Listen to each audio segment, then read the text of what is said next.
Je m'appelle Jean Bakouma, donc, je suis économiste de formation. J'ai été président au FSC avec 2 mandats à partir de 2009. D'abord président par intérim, puis 2 mandats comme président plein. C'est une expérience enrichissante pour moi. Et ma fonction principale aujourd'hui, je suis le directeur de la conservation pour l'Afrique centrale pour le compte du WWF International. Donc je reste bien entendu l'un des soutiens et promoteurs de FSC en Afrique centrale et partout dans le monde. Alors, au début des années 2010, le FSC au fond était un peu mal connu.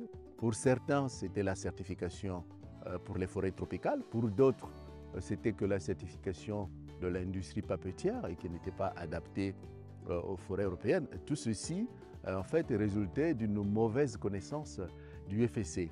Et donc, il nous a fallu un grand travail de pédagogie et d'explication que le FSC avait plutôt un standard international, mais que les indicateurs d'application se faisaient au niveau local, au niveau de chaque pays, et qu'il était adaptable de ce point de vue dans tous les pays. Je voudrais ici souligner ce qui m'a le plus marqué au FSC, c'est le caractère démocratique de l'association. C'est une association avec 3 chambres, écologique, économique et sociale. Aucune chambre ne peut dominer l'autre.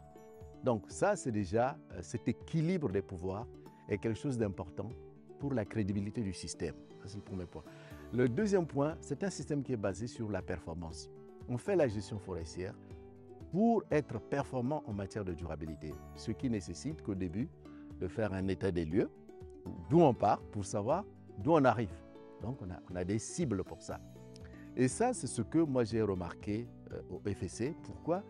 Parce qu'en faisant la conjonction entre la performance et l'équilibre des pouvoirs, ça vous donne un système peut-être pas parfait, mais efficace pour le progrès, à la fois des acteurs de terrain, mais aussi des acteurs du marché. J'ai toujours dit que le FSC, on peut critiquer, ce n'est pas un système parfait, mais il faut savoir que c'est un compromis entre tous les acteurs, toutes les parties prenantes. C'est ce que j'ai toujours appelé, c'est de remplacer la main invisible du marché par une poignée de main entre un producteur responsable et un consommateur responsable. Donc je voudrais vraiment ici tirer mon chapeau à cette association que je connais très bien et que je pousse pour que ça aille de mieux en mieux. Il y a des difficultés sans doute, mais la loi du marché, elle est ce qu'elle est. On ne peut pas toujours la contourner et le FSC travaille pour comprendre d'abord le marché, qu'est-ce qui est attendu sur le marché et de mettre sur le marché du bois qui vienne d'une exploitation forestière durable. Et ça, c'est vraiment l'essentiel qu'il faut retenir.